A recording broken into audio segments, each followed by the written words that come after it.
Ndichikutambirai zvekare pano paHadzirari 263 pano pachake ndichikuzivisai manews updates ezvinhu zviri kuitika munyika yedu yeZimbabwe. Kana uchiri munyowani pathis YouTube channel, kusubscribe mahara utena on the notification bell so that patinoramba tichidzoka neamwe manews updates uchange uchingozvionera panapa uchange uchiwana manews updates ezvinhu zviri kuitika munyika yedu yeZimbabwe. Saka ndikuti subscribe and turn on the notification bell. Vadikani, first update yandinayo sekuziva kwamunozviita manews updates epanapa tinoona kuti kamabatanidza tinge tichiitira kuti muwane manews updates akati wandei ezvinhu zviri kuitika munyika ino yeZimbabwe. First update audio yemukadzi uyo atanga auraya vana vake 2. Auraya vana vake 2 iye abva azviuraya. Chii chamboitika kuti izvi zviitike? Mukadzi uyu akarambana nemurume wake. Arambana nemurume wake vaGumbo. Vanonzi vaGumbo, vanga vachitwa vaGumbo murume uyu. Arambana navaGumbo. VaGumbo zviri kunzi vakatsvaga umwe mukadzi. Vatsvaga umwe mukadzi, amai Gumbo vakasarudza kuzviuraya nekuraya vana vavo 2 kunzi hanzi aiwa ndofa vana vangu kana ndichitofa.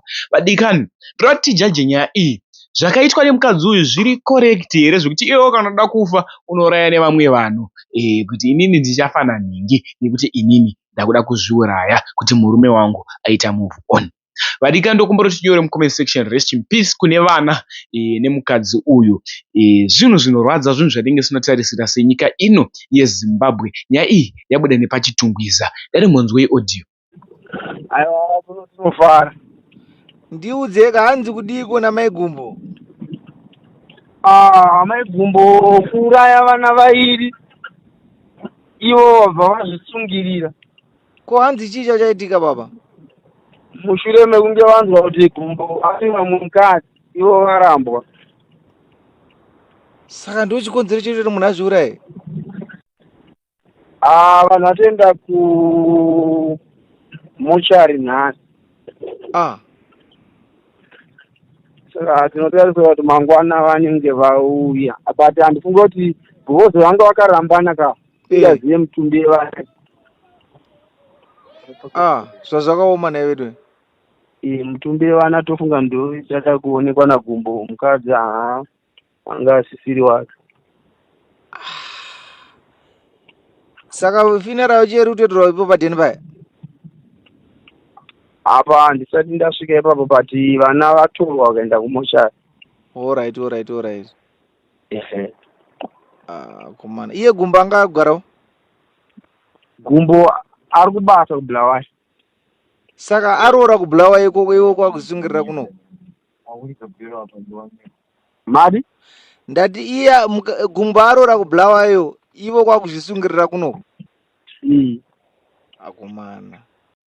Next update ividhiyo raMadungwe apo paabuda mastreets esocial media achiudza wiki neuchibvayo kunzi hanzi ndiri kuda imwe mota hombe yebasa kwete akwa kudhimanda kukumbira. Amen. Noti mutaura zvamunofunga comment section. Wapedza kutaura zvaunofunga comment section, like at this video. Much love. The birthday is on 18 June 2025. Panogona ngepambotaura kuti March harisi March, it's 18 June 2025. Birthday raProphet Madungwe. Magadi, birthday raProphet Madungwe rala padhuze.